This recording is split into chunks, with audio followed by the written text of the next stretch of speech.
We've spoken a lot about the background information. We've spoken a lot about some legislation. We've spoken about a whole bunch of ground issues that you need to know in terms of operating as an auditor. But now let's get into the actual audit process itself. Let's take a look at how this works, and let's start taking a look at what the audit actually does on a daily basis.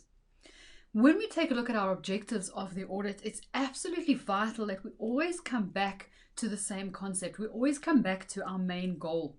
Whatever you do in life, you have a goal. We've spoken about this at the beginning of the syllabus, but it's absolutely vital that we're comfortable with the fact that you're here to express an opinion.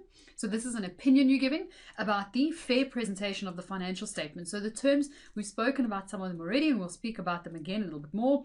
Your opinion, your fair presentation, and your financial statements are absolutely important.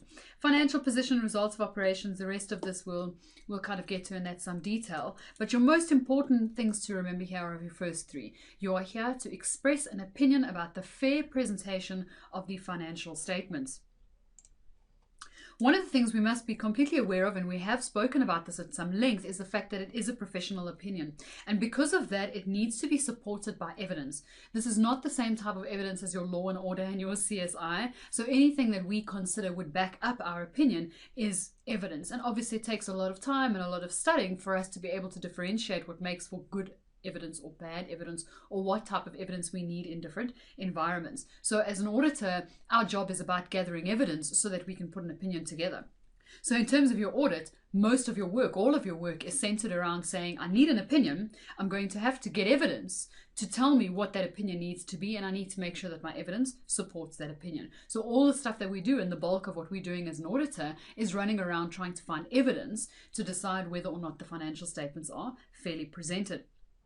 Our opinion carries weight because of the profession. We've spoken about this already. We have our governing bodies, SAICA and URBA, we've discussed. Our academic knowledge, you're required to do your CTA, you're required to write your Board 1, which is your ITC, and your new Board 2, which is your APC, or Assessment of Professional Competence. And you need a practical application of the knowledge.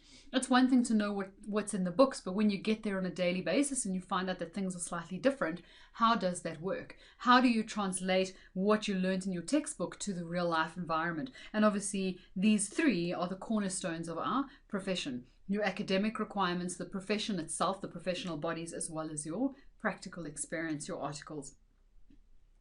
The users trust the opinion that we create, and the reason that they trust that is because they trust the profession. SAICA and URBA have done a really good job of making sure that CAs in South Africa and RAs in South Africa are very well thought of, have a very high status in terms of their professionalism, and this is why people in society and people around us believe that we are capable of doing the work that they give us. They trust the opinions that we create because they believe that we are professional, they believe that we have integrity.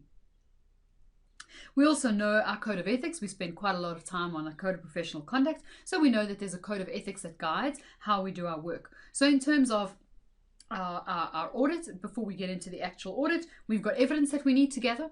We gather this evidence in order to create an opinion, and obviously that opinion carries weight with people around us and with people in society and with the users of the financial statements because of the profession, because of our articles, because of our experience, because of our studying, and that is how the process works. I'm here to express an opinion, it needs evidence, and now I need to go and take a look at exactly how I'm going to get that evidence, exactly how I'm going to do this.